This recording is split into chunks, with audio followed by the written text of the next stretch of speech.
Mabuhay Bisay! On today's Kwento Magham, we take a visit into the world's center of marine biodiversity, Isla Verde in Batangas. Today, I'll take you on a trip to the wonders and beauties of Isla Verde. Let's start off with a short background check. Did you know that the Verde Island Passage in the Philippines is one of the most productive ecosystems in the world? It is central to economic activities such as fishing and shipping, and provides food, livelihoods, and other benefits to over 2 million people. It serves coastal tourism, fisheries, and as a shipping route to the international ports of Batangas, Manila, and Subic Bay. It's also home to species such as whale sharks, sea turtles, nudibranchs, and an impressive array of corals. These waters continue to yield new species to science, further underscoring its global biological significance. Now let's cut to Elaine as she interviews the founder of a certain protection campaign for Isla Verde.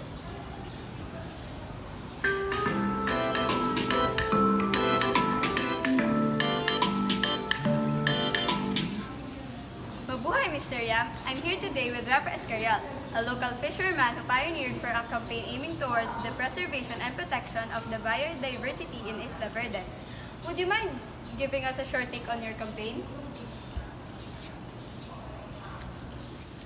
The underwater reefs in the Isla Verde Passage host nearly 60% of the world's known shorefish, as well as sea turtles like hawksbills, olive ridley, and green turtles, humphead wrasses, giant groupers, and giant clams. These are all considered to be endangered species close to extinction. How about the environment they live in? Does it have anything to do with their conservation as a species? The area is considered one of the largest concentrations of corals in the whole world. Coral health in the Verde Island Passage is generally good, but the effects of global warming and increased pollution could possibly lead to a drop in diversity. However, as Isla Verde's role in economic development grows, it is becoming threatened by illegal and destructive fishing practices, pollution, unsustainable land use, and irresponsible tourism, as well as climate change. What do you want to say to the people about your campaign for the preservation of Isla Verde? As a local fisherman of the country, I envision myself as creative, inventive, and innovative, taking the lead in initiating positive changes that will enrich the seas, the oceans, and global biodiversity. As a leader of the Don't Touch My Verde campaign, I embody the spirit of leadership. I am committed to the perpetuation of marine species and preservation of the coral reefs that is its home. Finally, I envision myself as actively professing and operationalizing love of fishes, clams, turtles, and sharks in all my ventures, journeys, and voyages. So please look after my Verde. Thank you for your insights. Now, here's today's weather reporter to tell us more about how climate change affects this majestic island.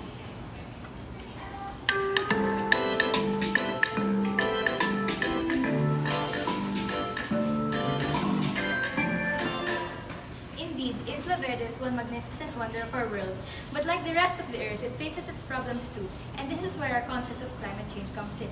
In this part, we seek to ask the question, what natural phenomena can possibly threaten the existence of this precious piece of the earth? We start off with the obvious, climate change.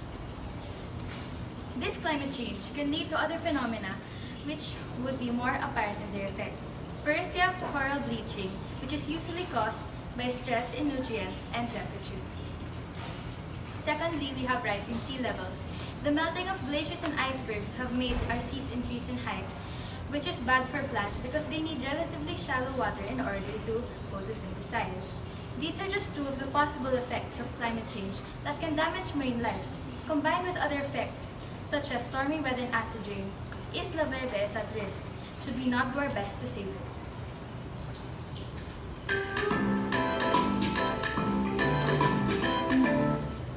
Thank you, Talia, for that informative report ends today's Kwento. Don't miss the next Kwento about the wonderful world around us. You're watching Kwento Magham. Love ko to!